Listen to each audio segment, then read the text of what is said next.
In the 1980s, retired lawyer and former Assistant Attorney General Terry Lovelace arose from his bed with a sharp pain in his leg. When Lovelace sought out medical attention, what was discovered inside his leg, 5 tic-tac-sized objects arranged in a flower-like pattern, and another fingernail-sized chip with wires running towards his head. With no trauma or scars associated with surgery, he knew right then exactly how and when these objects found their way into his leg, leading to one of the most credible yet strangest and unbelievable UFO abduction cases of all time. The incident at Devil's Den, the Terry Lovelace story, right here, right now, on Interstellar Happenings.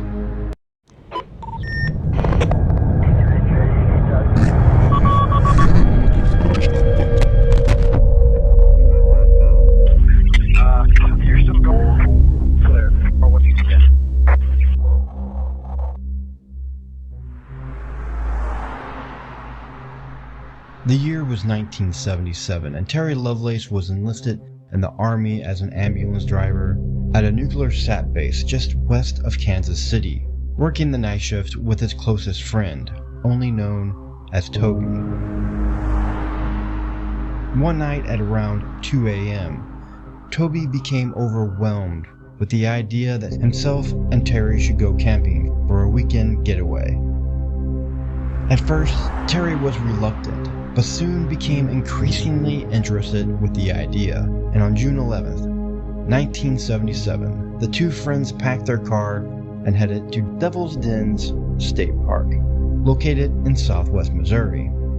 When they arrived at the park, the two decided to make camp away from the populated campsite, and instead drove to Devil's Den's highest peak, ignoring the Do Not Enter signs, driving down a rock road that suddenly opened up into a beautiful meadow. That day, the two friends went on a hike. While taking a break, both men fell asleep. When they woke, it was near nightfall, and they made their way back to camp, where they built a campfire and took in the beautiful and incredible night sky. But something was out of place. The sounds of nature, the wind, the crickets, all went dead silent. The leaves on the trees completely still. That's until Toby turned his head to Terry and asked if those lights in the sky were there before. When Lovelace turned to see what Toby was talking about, he saw 3 points of light in the shape of a triangle in the moonlit sky. As the craft creeped closer, it became evident these were no stars, as the blue moonlit sky and the stars became blotted out by the craft that began to rotate, twist, and turn. It became obvious at this time to Terry that this craft was moving with purpose. But at this point, he had become overwhelmed by the sensation of calm and sedation. There was no fear, excitement, no emotions. Terry and Toby just calmly watched as the craft, 5 stories high, moved overhead, hovering 3,000 feet above the meadow, which was now engulfed in a bright light coming from the center of the object. And as fast as the light switch turned on, the light was turned off, and changed into a dancing bluish-purple laser with the diameter of a pencil that shot down onto the two men scanning them. Suddenly, both the men felt the urge to sleep, and Toby says to Terry, "That's it, show's over," and both returned to the tent and fell asleep. Terry then remembers waking to a bright light engulfing the tent.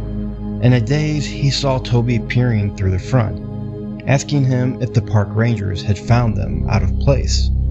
Responding, Toby couldn't believe Terry did not remember the ordeal, asking, "Don't you remember? They took us. They heard us. Be quiet. They're still out there." Curious, Terry looked through the front of the tent and saw about 15 of what he describes as small children walking around the meadow, but these were no children, each entering into the same bright light they had seen earlier and instantly evaporating into thin air. The ship then slowly rised like a hot air balloon until disappearing into the night sky. Frightened, The two men then gathered what they could and dashed for the car, leaving most of their camping supplies behind. When he arrived at home, Terry's wife rushed him to the hospital, where it was discovered he had been burnt from head to toe and was severely dehydrated. While recovering, it was discovered their belongings had been found by the park rangers, and senior military officials had been notified, and used this against him to coerce Terry into signing an agreement to chemically induced hypnosis, where Terry regained many of his memories from that night, saying he woke up on the ship to the blood-curdling screams of a woman. Now standing nude, holding his clothes, paralyzed, Terry was unable to move a single muscle, except for his eyes, that he was using to scan and take in everything aboard what he recalls as a football stadium-sized ship. The ship itself was described as incredibly bright, with no discernible light source, as if it just radiated from everything.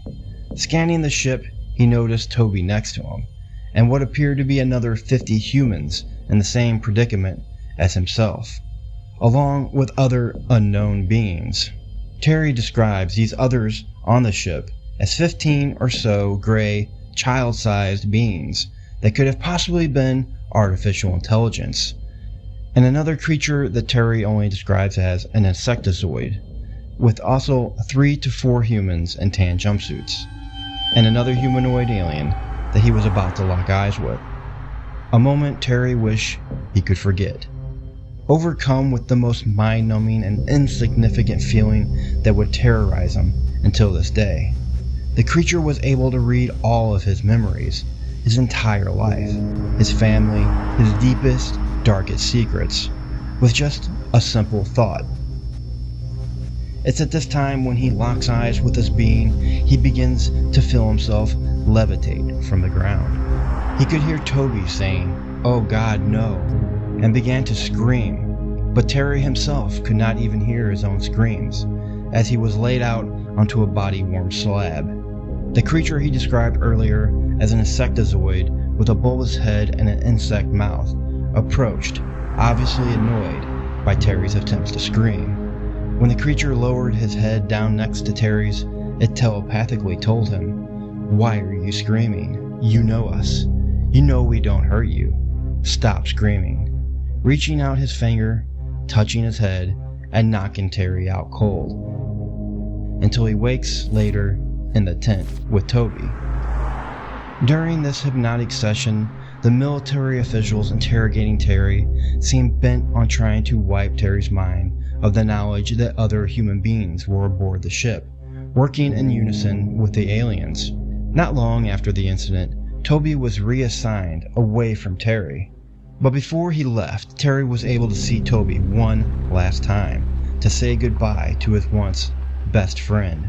The last words Toby uttered to Terry were, "They got us, didn't they? They got us and they hurt us. It really happened, didn't it?" Terry responded, "Yeah, Toby, they did. It happened." The two men would never speak again. Haunted for years by the memories and the persecution by the military which surveilled his home for years after the incident, Terry's feelings now towards the aliens has loosened over time, from hate to curiosity and understanding. As far as Toby, Terry attempted to reach out years later, only to find out that he had died in a car accident years before. His secrets, his memories, carried with him. I'm sure many of you are wondering now, whatever happened to those objects that were embedded in Terry's leg? The entire Terry Lovelace story is actually pretty impossible to cover in 10 minutes, expanding all the way through his childhood into adulthood. So I'm just going to go ahead and leave you with Terry himself, letting you know what happened to those objects, and you can make up your mind for yourself. Do you believe his story? To remove them would pose them to a greater risk of harm from surgery than it is just to leave it alone. If they're in there and they're benign, leave them lie. And I heard that over and over again.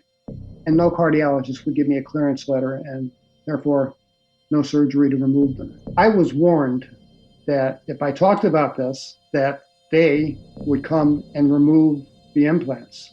I went ahead with my plans. I told my wife, I'm going to go ahead and I'm going to proceed. And 3 weeks later to the day, I woke up and I felt like someone had hit me in the upper leg with a baseball bat. And I woke up and my first thought, I swear, was, oh my God, they came in the middle of the night last night and they took away the implant. And in a way, I was happy. And then I'm thinking, well, there goes your validity. You know, I've got them on x-ray, but I don't have any proof to show that they've been removed. So I go out to try to get an x-ray. Well, this chiropractor offered, he says, I'm going to write you a prescription for an x-ray and I'll pay for it. But I'd like to have it. I'd like to see it. I had no doubt this guy had some kind of experience. I mean, I just happened onto somebody who had a lot of empathy for someone in my situation. And I got the x-ray and I looked at it, and sure enough, that square fingernail size thing is gone. And my wife and I looked at it and said, yeah, it's gone. And I dropped the x-rays off at his office. And then he called me later that evening and said, well, did you see it? I said, yeah, I saw that it's gone. And said, yeah, but they didn't get it all. They didn't take it all. And he told me where to look because I made a photocopy of it. And there are two tiny wires. They don't reproduce well on paper. And I mean, if you hold them up to a light source, you can see there are two tiny wires parallel to one another next to my femur, about 1 centimeter long. And I asked him, I said, Doc, why would beings that are so high above us on the evolutionary ladder be so inept as to leave a piece of this stuff in me? And he says, I don't think they're inept at all. He says, I think they just gave you an upgrade. They just gave you the 2017 model of the 1977 model. So what do you think? Comment below and let me know your thoughts on Terry Lovelace's story. And do me a favor, if you haven't already, hit that subscribe button for more interstellar happenings.